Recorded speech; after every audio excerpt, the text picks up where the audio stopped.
राधे राधे आप सभी को। मैं नम्रता आप सभी का स्वागत करती हूँ अपने चैनल पे। तो आज हम लोग देखेंगे उत्कर्ष स्वच्छंदतावाद युग। अब हम लोग इस किताब को खत्म ही करने वाले हैं, बहुत शीघ्र खत्म हो जाएगा, 50-60 पेज बचे हुए हैं। ठीक, तो चलिए शुरू करते हैं। उत्कर्ष स्वच्छंदतावाद युग की समय सीमा है 1938 से अद्यतन। इसका नामकरण और समारंभ देखेंगे। उत्कर्ष स्वच्छंदता काल पे विचार करते समय सबसे पहले दो समस्याएं सामने आती हैं। प्रवृत्ति की दृष्टि से इसका नामकरण क्या हो और इसका समारंभ कब से माना जाए। पहले प्रश्न के उत्तर में इसे प्रगति प्रयोग काल कहा जा सकता है। यूं तो प्रगति प्रयोग की शुरुआत स्वच्छंदतावाद युग से ही हो जाती है, पर प्रगति प्रयोग की अस्पष्ट प्रवृत्तियां उत्कर्ष स्वच्छंदतावाद युग में ही उभरती हैं। प्रगति और प्रयोग पहले मिले जुले रूप में दिखाई पड़ते हैं, फिर उनमें अलगाव आ जाता है। दोनों ही वाद प्रगतिवाद प्रयोगवाद हो उठते हैं। दोनों में एक द्वंद्वात्मक रिश्ता दिखाई पड़ने लगता है। प्रगतिवाद के कारण जहां एक ओर नई चेतना आई, वहां दूसरी ओर साहित्य यंत्र गतिक हो गया। उसके स्टालिनवादी आतंक में सच्चे साहित्य का निर्माण अनेक प्रकार से बाधित हो उठा और वह एक आयामी हो गया। प्रगतिवाद सामूहिकता, वर्ग संघर्ष और सर्वहारा की विजय को लेकर चला, तो प्रयोगवाद व्यक्ति स्वातंत्र, स्वानुभूति और दायित्व को लेकर चला। दोनों के अलग अलग शिविर हो गए। प्रगतिवाद में रूपात्मक विशेषताओं को नजरअंदाज किया गया, तो प्रयोगवाद में सामाजिक समस्याओं को। प्रगतिवाद मार्क्सवाद पे आधारित था, तो प्रयोगवाद आधुनिकवाद पे। प्रयोगवाद का अधिक ध्यान कला केंद्रित था। यूं तो छायावाद की भाषा, आध्यात्मिकता, वैयक्तिकता, काल्पनिक करुणा का विरोध करने में दोनों एकमत थे, पर उनके विरोध के कारण अलग अलग थे। सन 1952 के आसपास इन दोनों के द्वंद्व से नई कविता तथा साहित्य के अन्य रूप सामने आए।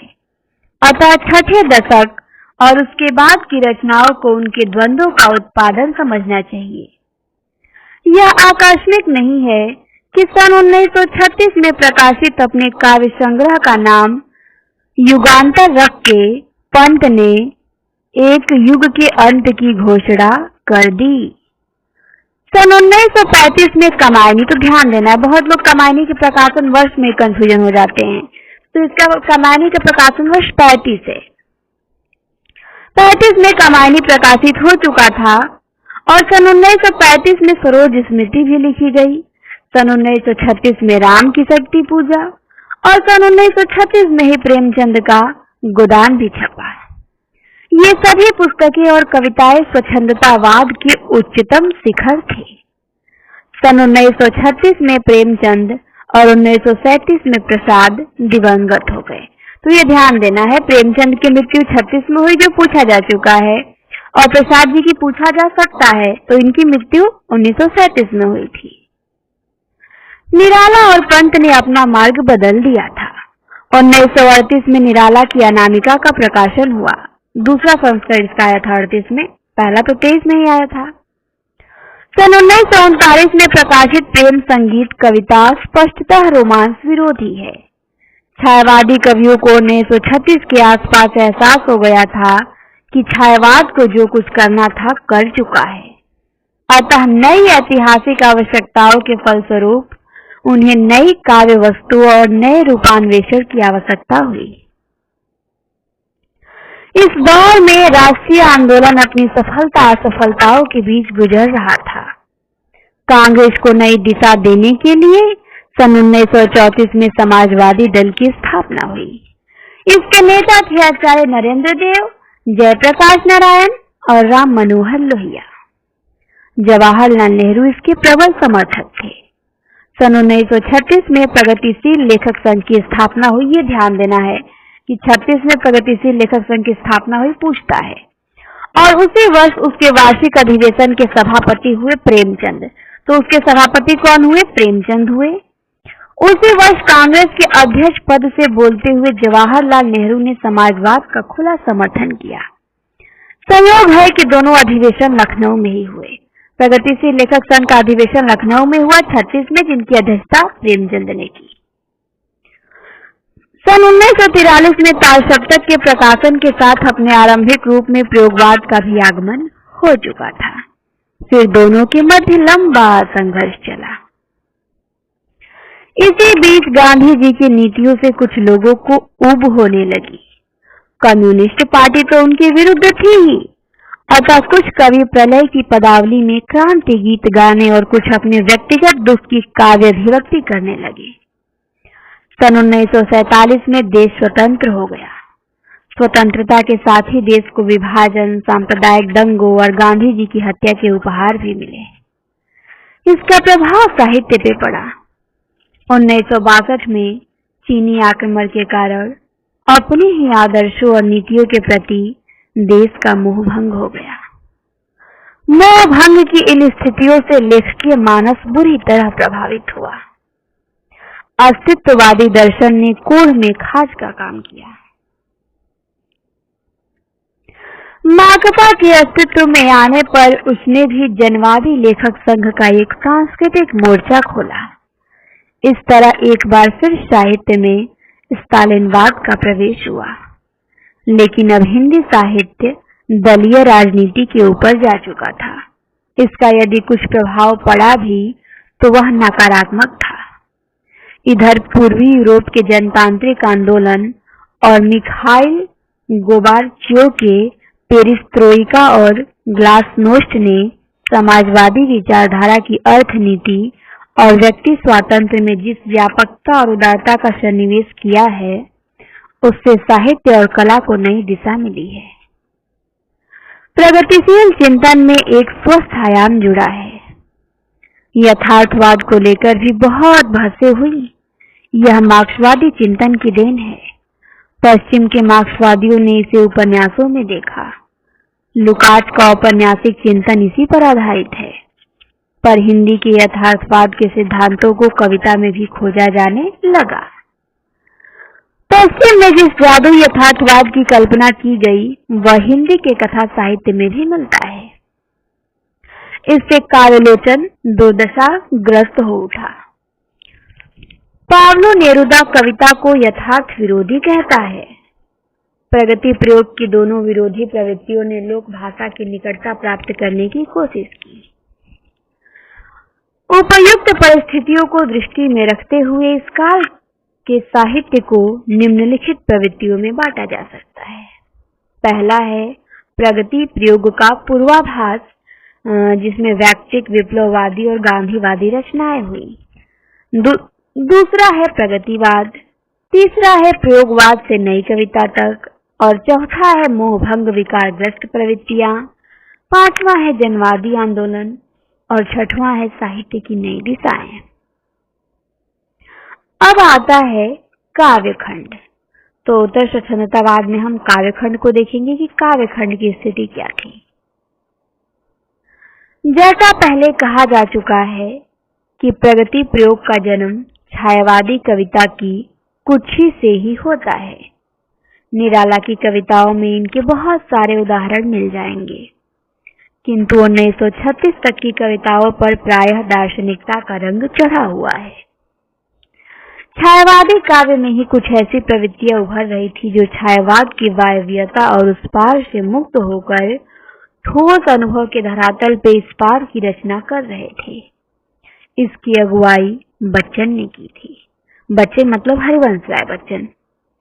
बच्चन के समय के इधर उधर माखनलाल चतुर्वेदी, दिनकर, बालकृष्ण शर्मा नवीन, सुभद्रा कुमारी चौहान, भगवती चरण वर्मा आदि भी लिख रहे थे।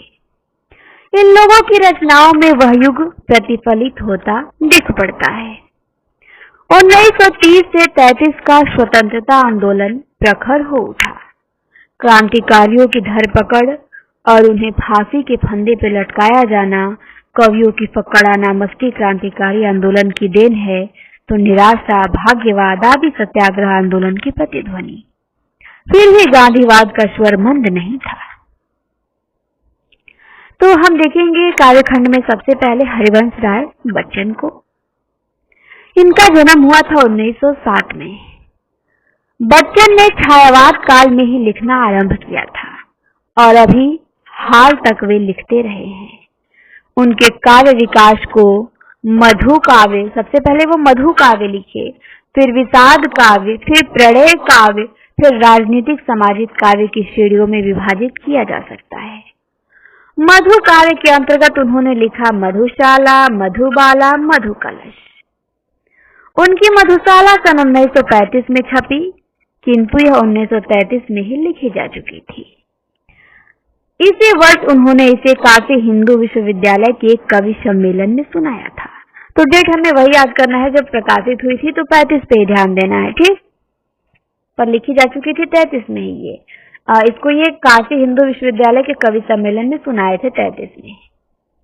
मधुबाला इनकी आती है 1936 में और मधुकलश 37 में। तो इनके 3 मधु काव्य हैं, मधुशाला, मधुबाला, मधुकलश। शाला 35 में, बाला 36 में, कलश 37 में। कवि सम्मेलनों में मधुशाला की धूम रही, पर कुछ दिनों में ही उसका असर जाता रहा। मधुबाला और मधुकलश में भी नियति, भाग्यवाद, मरण छंद आदि मिलेंगे, पर उनमें यौवन का उल्लास, साहस और चुनौतियों का सामना करने की स्पृहा है। इन संदर्भों में इन संग्रहों की मिट्टी का तन, मस्ती का मन, क्षण भर जीवन। इनकी कविता है मिट्टी का तन, मस्ती का मन, क्षण भर जीवन, मेरा परिचय, उल्लास चपल, उन्माद सरल, प्रतिपल पागल, मेरा परिचय। फिर अगली कविता है इनकी, इस पार प्रिय मधु है तुम हो, उस पार न जाने क्या होगा। इंपॉर्टेंट है सब इनकी पंक्तियां।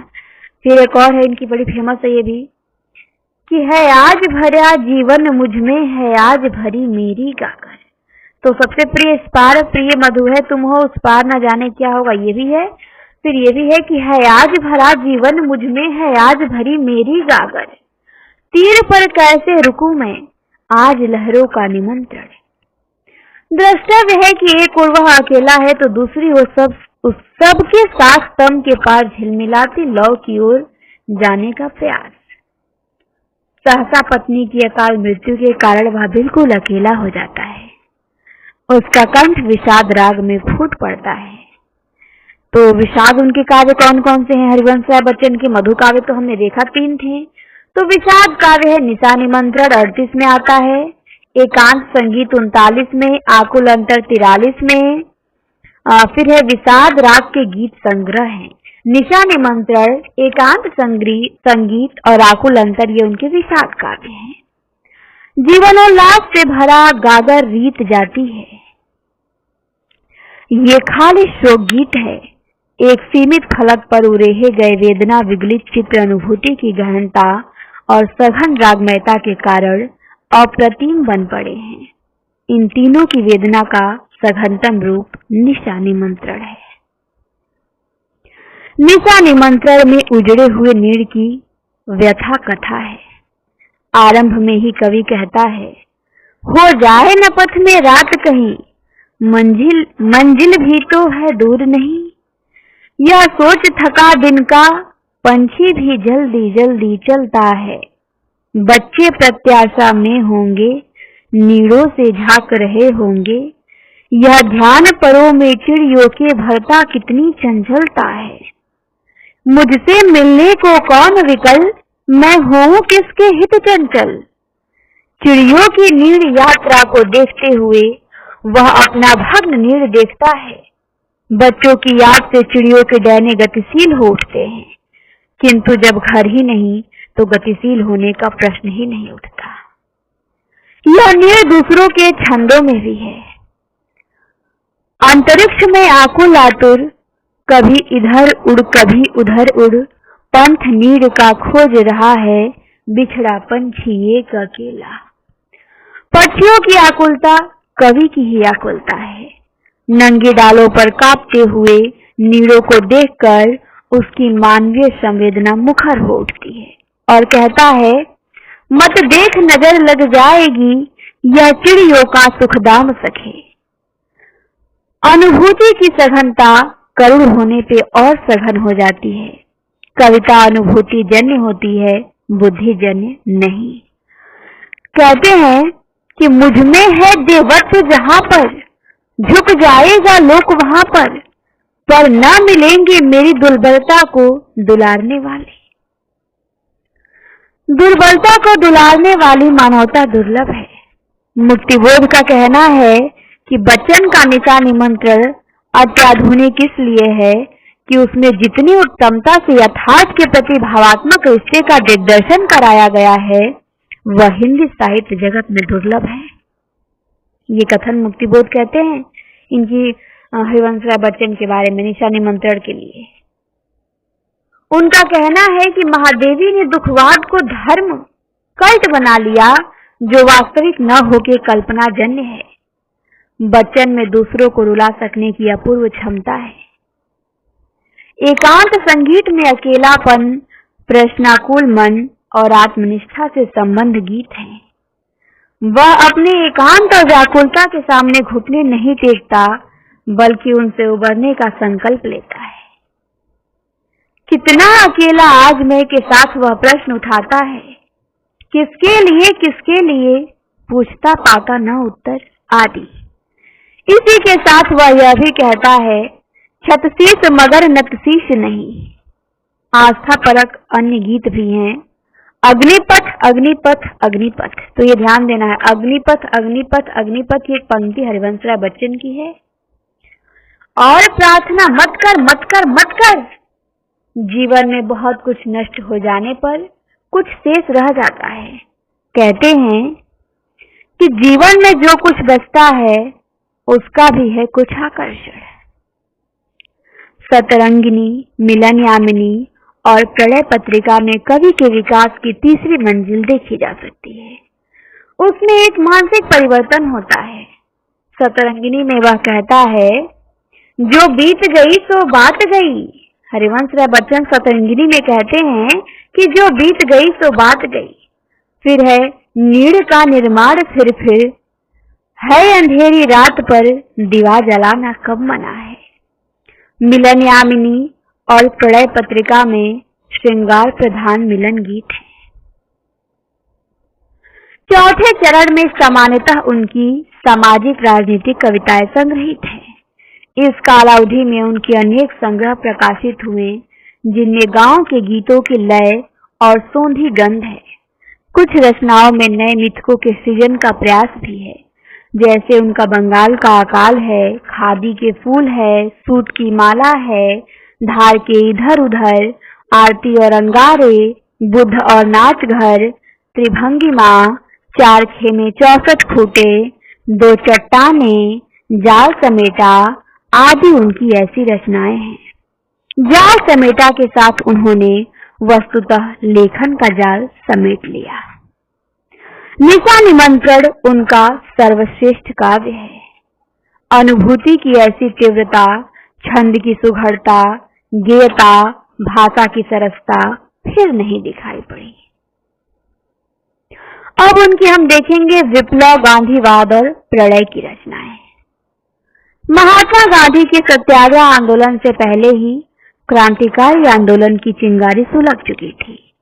सन 1925 में सरदार भगत सिंह ने भारतीय गणतंत्रात्मक समाजवादी संघ की स्थापना की और इसके माध्यम से बिखरे हुए क्रांतिकारी आंदोलन को पुनर्गठित किया। सन 1929 में केंद्रीय विधानसभा में बम फेंकने के अपराध में अपने साथियों सहित गिरफ्तार कर लिए गए और 1931 में फांसी के फंदे पे लटका दिए गए। फलतः भारतीय जनता में विप्लव की लहर दौड़ पड़ी। पेशावर, चटगांव, सोलापुर आदि में ब्रिटिश साम्राज्यवाद के विरुद्ध सशक्त विद्रोह भड़क उठा, किंतु गांधी इरविन पैक्ट 1931 में और गोलमेज कॉन्फ्रेंसों ने सारे आंदोलनों का भट्टा बैठा दिया। फिर भी गांधीवाद के प्रति आस्था बनी हुई थी। इन कवियों में विप्लववाद के स्वर के साथ गांधीवादी आस्था भी मिलती है। खाली छड़ों में वे प्रणय की याद भी कर लेते हैं। माखनलाल चतुर्वेदी, सियाराम शरण गुप्त, बालकृष्ण शर्मा नवीन, भगवती चरण वर्मा, सुभद्रा कुमारी चौहान, रामधारी सिंह दिनकर, नरेंद्र शर्मा, रामेश्वर शुक्लांचल आदि इसी श्रेणी के अंतर्गत आएंगे। तो अब हमारे अगले कवि हैं माखनलाल चतुर्वेदी। इनका जन्म दिया है 1888 में, पर इनका जन्म होता है 1889 में, थे प्रसाद जी के साथ, और इनका निधन 1968 में। ये कवि, लेखक, पत्रकार और राष्ट्रीय कार्यकर्ता एक साथ थे। इन्होंने प्रभा, प्रताप और करमवीर का संपादन किया। करमवीर तो राष्ट्रीय जागरण का अग्रदूत था। तो पूछ सकता है किस पत्रिका को राष्ट्रीय जागरण का अग्रदूत बच्चन सिंह ने कहा है, तो करमवीर को कहा है। उन्होंने स्वतंत्रता की लड़ाई का लंबा संघर्ष देखा था। वे स्वयं उसके भागीदार थे। वे राजनीति और साहित्य के संबंध को अनिवार्य समझते हैं। यह अनिवार्यता छायावादी कवियों की नहीं थी। वे मूलतः सांस्कृतिक चेतना के कवि थे। पर माखनलाल चतुर्वेदी का कहना है, सखे बता दे कैसे गाऊं, अमृत मौत का नाम न हो, जगे एशिया हिले विश्व और राजनीति का नाम न हो। इनकी ये पंक्ति बहुत फेमस है। नीचे की भी पंक्ति उससे भी अधिक फेमस है। पुष्प की अभिलाषा में उन बलिदानी कवि कहता है कि मुझे तोड़ लेना बनमाली, उस पथ में तुम देना फेंक, मातृभूमि पे शीश चढ़ाने, जिस पथ जावे वीर अनेक। किंतु स्वराज्य प्राप्ति के बाद पद लोलुप देशभक्तों से वे निराश हो चुके थे। कहते हैं कि अब तुम पद लोलुप देशभक्त अनदेखे। इसके अतिरिक्त उनमें रहस्य की स्पष्टता और प्रणय निवेदन भी है। इतिहास की प्रवृत्ति जानने की दृष्टि से उनका महत्व अवश्य है, किंतु साहित्य के इतिहास में उनकी भूमिका सामान्य है। छायावादी कवियों की भाषा को इन लोगों ने पीछे ठेला है। भाषा और भाव दोनों में अटपटापन और अराजकता है। हिम की रिटनी, अब इनके काव्य संग्रह आते हैं, देख लीजिए। हिम की रिटनी है, हिम तरंगिनी है, इस पे इनको साहित्य अकादमी मिला है। और सबसे पहले हिंदी में साहित्य अकादमी किसी को मिला है तो माखनलाल चतुर्वेदी को ही मिला है, हिम तरंगिनी पे। फिर वेणुलो गुजे धरा, माता है, युगचरण है, मरण ज्वार है, बिजली का जलाज रही आदि इनके काव्य संग्रह है। अब है हमारे सियाराम शरण गुप्त। तो देखिए कितने बड़े हैं ये। सियाराम शरण गुप्त 1895 में इनका जन्म हुआ था, 1963 में इनका निधन हुआ। गुप्त जी शैली में छायावादी और विचारधारा में गांधीवादी हैं। शैली और विचारधारा अपने द्वंद्वात्मक संबंधों में एक दूसरे का नियमन करते हैं। इससे छायावादी शैली की सूक्ष्मता और गांधीवादी विचारधारा की स्थूलता कम हो जाती है। कविता मध्यवर्ती मार्ग का अनुगमन करने लगती है। महात्मा गांधी के सत्याग्रह को वे एक सांस्कृतिक आंदोलन मानते हैं, न कि अन्य कवियों की भांति केवल राजनीतिक आंदोलन।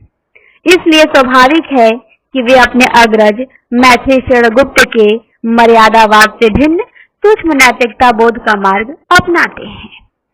मैथिली शरण गुप्त गांधीवादी वैष्णवता के अनुकर्ता हैं और सियाराम शरण गुप्त भी उसी के अनुगामी हैं। अग्रज का वैष्णव भक्त है तो अनुज का वैष्णव चिंतक। अग्रज की वैष्णवी करुणा पौराणिक और ऐतिहासिक गाथाओं की पारिवारिकता के बीच चक्कर काटती है, तो अनुज की करुणा अधिक व्यापक सामाजिक और मानवीय प्रतिष्ठा से जुड़ी हुई है। इसलिए अग्रज के उल्लास और बहिर्मुखता के स्थान पे अनुज में निर्वेद और अंतर्मुखता दिखाई पड़ती है। एक फूल की चाह में अछूत बच्ची की मृत्यु पे वे लिखते हैं। एक फूल की चाह सियाराम शरण गुप्त की कविता है। तो अछूत बच्ची की मृत्यु पे क्या लिखते हैं वो? कैदी कहते, अरे मूर्ख, क्यों ममता थी मंदिर पर ही, पास वही मस्जिद भी तो थी, दूर न था गिरजाघर भी। मस्जिद और गिरजाघर के उल्लेख से हिंदू धर्म की संकीर्णता ही नहीं उजागर होती, बल्कि मृत्यु का बोध और तीखा हो जाता है। उन्होंने एक स्थान लिखा है कि हिंसा का है एक अहिंसा प्रत्युत्तर, एक सीमा तक इसे अस्वीकार नहीं किया जा सकता, किंतु इसके विपरीत अन्य ऐतिहासिक स्थितियों से वह बेखबर नहीं है। शोषक वर्ग के प्रति आंसू बहा के सहानुभूति का प्रदर्शन उनका उसका अपमान है। लिखते हैं कि करता है क्या, अरे मूढ़ कवि, या क्या करता, उत्पीड़ित के अश्रु लिए ये कहाँ विचरता, दिखा दिखा कर इन्हें न कर अपमानित उसको, लौटा आ तू इन्हीं उसी पाषाण पुरुष को। इतिहास इन्हीं के बीच प्रलयाग्नि का विस्फोट करता है। यह विस्फोट देशबद्ध नहीं है बल्कि सारे विश्व में फैल गया है। गांधीवादी अनुगूंज के साथ नए युग के क्रांतिकारी विस्फोट की आहट भी उसे पता है। इनके कार्य ग्रंथ हैं मौर्य विजय, अनाथ, दुर्वादल, आद्रा, आत्मोत्सर्ग, पाथेय, मृण्मयी, बापू, उन्मुख, दैनिकी, नकुल, नोआखली आदि। तो इनके कार्य ग्रंथ सारे इंपॉर्टेंट है, आपको नोट करके याद कर जाना है। ठीक, अगले कवि है हमारे बालकृष्ण शर्मा नवीन, तो उनको हम अगली क्लास में देखेंगे। ठीक, लंबी क्लास नहीं, छोटी क्लास रहेगी, आपको डेली वीडियो मिलता रहेगा। और हमारे टेलीग्राम ग्रुप से जुड़ जाइए, कमेंट में लिंक मैं पिन कर दूंगी ताकि क्लास का लिंक आप लोगों को मिला करे। हमारी लाइव क्लास भी होती है डेली 8 बजे, जिसमें हम लोग प्रैक्टिस करते हैं, तो उसमें भी सभी लोग जुड़ा करें। और क्लास से आपको थोड़ा भी बेनिफिट होता है तो शेयर करें सभी के यहाँ, लाइक करें और कमेंट करके बताएं क्लास कैसी लगी। तो आप लोगों ने देखा उसके लिए धन्यवाद। फिर मिलेंगे अगली क्लास में। आज के लिए इतना ही।